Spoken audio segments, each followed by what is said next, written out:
అంటే మీరు చెప్పిన దాన్ని బట్టి చూస్తే బంజారా సమాజానికి కాంగ్రెస్ పార్టీ ఎంతో చేసింది. అయితే అపోజిషన్ బీఆర్ఎస్ పార్టీ దగ్గరికొస్తే సార్ గత 10 సంవత్సరాలలో మొన్న గూడా మేము చలో ఇందిరా పార్క్ దగ్గర బీఆర్ఎస్ వాళ్ళు విన్నాం మేము. బీఆర్ఎస్ ప్రభుత్వంలోనే బంజారా వాళ్లకు న్యాయం జరిగింది. ఉన్న అన్ని పల్లె ప్రకృతి కావచ్చు, తాండా డెవలప్‌మెంట్ కావచ్చు, గ్రామ పంచాయతీలు కావచ్చు అన్ని బీఆర్ఎస్ మేమే చేశాము. కాంగ్రెస్ అంతకుముందు ఏం చేయలేదు. ఈ 3 సంవత్సరాల్లో గూడా ఏం చేయలేదని బీఆర్ఎస్ పార్టీలో ఉన్నటువంటి నాయకులు చాలా క్లియర్‌గా అంటుండ్రు సార్. మరి వాటిని ఉద్దేశించి మీరు? ముఖ్యంగా కేసీఆర్ గారు ఉద్యమ సమయంలో కాంగ్రెస్ పార్టీకి ఉన్న బలమైన ఓట్ బ్యాంక్ ఏంటంటే గిరిజనులు, దళితులు, ముఖ్యంగా మరి మైనారిటీ సోదరులు. వీరిని ఏ విధంగా విడగొట్టవచ్చు, వీరిని విభజించి ఏ విధంగా పాలించాలనే ఒక బ్రిటిష్ రూల్తోని కేసీఆర్ గారు చాలా తెలివిగా ఆలోచించి గిరిజనులకేమో 12% రిజర్వేషన్ అన్నాడు. అదేవిధంగా మైనారిటీ సోదరులకు కూడా 12%, ముస్లిం మైనారిటీ సోదరులకు 12% రిజర్వేషన్ అన్నాడు. అదే దళితులకేమో ముఖ్యమంత్రిని చేస్తా అన్నాడు, 3 ఎకరాల భూమి ఇస్తా అన్నాడు, డబుల్ బెడ్రూమ్ ఇల్లు ఇస్తా అన్నాడు. సో మన బలహీనతల్ని అవకాశవాదంగా వాడుకొని అధికారం చేపట్టిన తర్వాత ఈ 3 జాతుల్ని మరి అవమానించి, అదేవిధంగా మరి వంచి, ఎలాంటి ఫలాలు అందించకుండానే 10 సంవత్సరాలు కాలయాపన చేసి ప్రకటనతోనే వాళ్ళు కాలం గడిపేసి రాష్ట్రాన్ని 10 లక్షల కోట్ల అప్పుల్లో ముంచేసి వెళ్ళిపోవడం జరిగింది. ఈ 10 సంవత్సరాల పాలనలో ప్రభుత్వం ఏర్పాటైన మరుక్షణమే గిరిజన రిజర్వేషన్ 12% చేయొచ్చు. అది రాష్ట్ర ప్రభుత్వం జనాభా ప్రాతిపదికన తీసుకునే నిర్ణయం. కానీ కేసీఆర్ తీసుకోలేదే.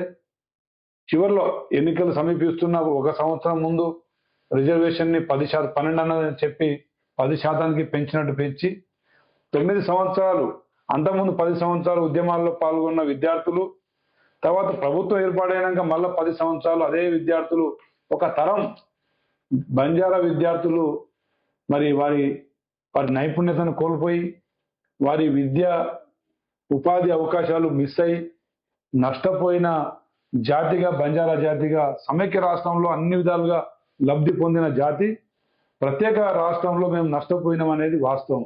ఇది టిఆర్ఎస్ పార్టీలో ఉన్న గిరిజన బంజారా సోదరులు, ఆదివాసీ మైనారిటీ సోదరులు, దళిత సోదరులు అర్థం చేసుకోవాలి. కేవలం తన రాజ్యాధికారం కోసం తన స్వార్థాన్ని మరి ప్రకటనతోని వాడుకొని మరి కాలయాపన చేసి వెళ్ళిపోయింది. కానీ కాంగ్రెస్ ప్రభుత్వం అలా కాదు. కాంగ్రెస్ ప్రభుత్వంలో ఈరోజు వారు చేసిన అప్పులకు అసలు వడ్డీ కడుతూనే మరి దాదాపు సంవత్సరానికి మరి అసలు వడ్డీ 1,80,000 కోట్లు కడుతూ మరి ఇచ్చిన ప్రతి హామీని నిలబెట్టుకునే ప్రయత్నంలో కాంగ్రెస్ ప్రభుత్వం, మా ముఖ్యమంత్రి గారు ముందుకు సాగుతూ ఉన్నారు. అదేవిధంగా టీఆర్ఎస్లో ఉన్న రాజకీయంగా మరి మంత్రులు, ఎమ్మెల్యేలు గతంలో మరి ప్రభుత్వంలో పనిచేసిన వాళ్ళు ఏ రోజైనా ముఖ్యమంత్రి గారిని కలుసుకున్న సందర్భాలు ఉన్నాయా? కనీసం గిరిజన సమస్యల మీద వారు పోయి ఏమన్నా విన్నవించుకున్న సందర్భాలు ఉన్నాయా? పోనీ మంత్రిగా ఎంతో మంది మేధావులు చదువుకున్న వాళ్ళు ఉన్నా కానీ మరి చదువుకోకుండా మరి నిరక్షరాస్యులుగా ఉన్న మరి ఒకరికి ఎందుకు ప్రాధాన్యత ఇవ్వడం జరిగింది అంటే కేవలం చెప్పు చేతుల్లో ఉండే వ్యక్తులకు వాళ్ళు ఏదో ఇచ్చినట్టు చూపించుకున్నారు తప్ప వాస్తవంగా అట్టడుగు వర్గాలకు టీఆర్ఎస్ పార్టీ చేసింది ఏం శూన్యం. అదేవిధంగా పథకాలన్నీ ప్రకటనలకే పరిమితమైనవి తప్ప దళిత బంధు కానీ, గిరిజన బంధు కానీ, ఈ రైతు బంధు తప్ప ఇంకా ఏ పథకాలు కిందకి చేరలేదు. కానీ ఈరోజు కాంగ్రెస్ ప్రభుత్వంలో గిరిజన, దళిత, ఆదివాసీల బిడ్డలు ఈరోజు మెరుగైన విద్యను మరి అందిపుచ్చుకుంటూనే మరి మంచి పౌష్టికాహారాన్ని తినే విధంగా మెస్ ఛార్జీలు పెంచినాం. అదేవిధంగా పేదవాళ్ళు ఈరోజు రేషన్ కార్డును పంచి 1,10,00,000 రేషన్ కార్డులు పంచి వారికి మరి సన్న బియ్యాన్ని తినే అదృష్టాన్ని కల్పించినాం. ప్రతి పేదవాడికి 200 యూనిట్ల కరెంటు ఉచితంగా అందిస్తున్నాం. ప్రతి నిరుపేద బిడ్డకు పార్టీలకు అతీతంగా ఏ పార్టీని అడగకుండా నయా పైసా అవినీతి లేకుండా ఇందిరమ్మ ఇల్లు ఇస్తున్నాం. రైతు రుణమాఫీ 25 లక్షల మందికి రుణమాఫీ జరిగింది. అదేవిధంగా రైతు భరోసా ఇస్తున్నాం. మరి సన్నాలు పండించిన రైతుకి మరి 500 చొప్పున కింటాకి బోనస్ ఇస్తున్నాం. మరి 83,000 ఉద్యోగాలు భర్తీ చేయడం జరిగింది. అదేవిధంగా భవిష్యత్తులో ఇంకా ఉద్యోగ నియామకాలు చేపట్టబోతున్నాం. ఈ రాష్ట్ర ఆర్థిక పరిస్థితి మరి అంతంత మాత్రంలో ఉంటే దాన్ని గాడిలో పెడుతూనే మరి ఇన్ని పథకాలు ప్రజలకు చేరవేస్తూ ఇప్పుడు ఇందిరమ్మ కుటుంబ బీమాను తీసుకొస్తా ఉన్నాం. అదేవిధంగా మరి రెండో విడత ఇందిరమ్మ ఇల్లు ఇవ్వబోతా ఉన్నాం.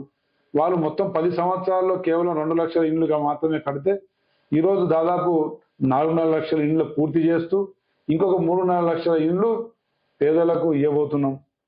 మరి పేదవాళ్లకు విద్య, వైద్యం, ఆరోగ్యశ్రీ 5 లక్షలు ఉన్నదాన్ని 10 లక్షలు పెంచి దాదాపు 200లకు పైన జబ్బుల్ని ఆరోగ్యశ్రీలో చేర్చి పేదవాళ్లకు క్యాన్సర్ జబ్బులకు కానీ, గుండె జబ్బులకు కానీ, మోకాల చిప్పల ఆపరేషన్లు కానీ ఈరోజు కార్పొరేట్ స్థాయి ఆసుపత్రులలో పేదవాడు పోయి చేయించుకునే వెసులుబాటు కల్పించినాం. మహిళలకు ఆర్టీసీ బస్సులో ఉచిత ప్రయాణం విజయవంతంగా ముందుకు పోయి తీసుకెళ్లి మరి ఆర్టీసీని నష్టాల బారి నుంచి లాభాల బారిన తీసుకొచ్చినాం. అదేవిధంగా మరి మహిళలకు వడ్డీ లేని రుణాలు ఇస్తూ ఈరోజు మహిళా గ్రూపులకు రాష్ట్రం అంతటా 8,500 మరి వివో బిల్డింగ్లు ఇవ్వడం జరిగింది. ప్రతి గ్రామానికి తండాకు 20 నుంచి 30 లక్షలు, గ్రామానికి 50 లక్షలు తగ్గకుండా మరి గ్రామాల అభివృద్ధికి మరి సీసీ రోడ్లు, డ్రైనేజీలు, ప్రతి మున్సిపాలిటీకి 50 కోట్లు తగ్గకుండా మరి అభివృద్ధి పనులు, ఇవన్నీ 2.5 సంవత్సరాల్లోనే ఇవన్నీ కాంగ్రెస్ పార్టీ తీసుకున్న అభివృద్ధి సంక్షేమ పథకాలు, అభివృద్ధి కార్యక్రమాలు. దళితులకు వర్గీకరణ చేయడం జరిగింది. బీసీ కులగణన చేసి బీసీలకు 42% ఇవ్వాలని అసెంబ్లీలో తీర్మానం చేసి కేంద్రానికి పంపించడం జరిగింది. మరి ఎన్ని సాహసోపేతమైన నిర్ణయాలు. హైదరాబాద్ లో ఉన్న చెరువులు టిఆర్ఎస్ రాబందుల చేతిలో ఉన్న చెరువుల్ని విడిపించి ఈరోజు మరి హైడ్రా పేరుతోని ఒక్కొక్క చెరువుని సుందరీకరణ చేసి పట్టణ ప్రజానికానికి ఒక ఆహ్లాదకరమైన వాతావరణాన్ని కల్పిస్తున్నాం. ఇన్ని నిర్ణయాలు మరి రేవంత్ రెడ్డి గారు ముందు తీసుకెళ్తుంటే జీర్ణించుకోలేని వాళ్ళు మరి బంధువులతోనే దొంగల్ని కొట్టించే రకం. దొంగ దెబ్బతింటే దొంగ తినాలి, లేకపోతే ఆ బంధువులు తినాలి. కేసీఆర్ కుటుంబ సభ్యులు ఎప్పుడు ప్రత్యక్షంగా ప్రజల్లో ఎల్లరు, ప్రజల్లో కష్ట సుఖాల్లో పాల్గొంచుకోరు. కేవలం వారిని వీరిని కులాల వారిగా విభజించి వారిని ఉసికొల్పి రాజకీయంగా లబ్ధి పొందాలనే స్వార్థం తప్ప మరొకటి కాదు. 10 సంవత్సరాల అవకాశం ఇస్తేనే రాష్ట్రాన్ని మరి 10 లక్షల కోట్ల అప్పులు తీసుకుపోయారు. మళ్ళీ అవకాశం ఇస్తే ఈ తెలంగాణ ప్రజలు జుట్టు పన్ను కూడా కట్టాల్సి వచ్చిన పరిస్థితి కూడా రాదనేది ఏమి అతిశయోక్తి కాదు. ఆడ కేంద్రాన్ని మోడీ గారు మరి ఆర్థికంగా నష్టం చేసి ఈరోజు రిసెషన్ లో తీసుకెళ్తుంటే ఇక్కడ ఆల్రెడీ రాష్ట్రాన్ని అధోగతిలో తీసుకుపోయి 50 సంవత్సరాల మరి వెనుకబాటు కారకులయ్యారు.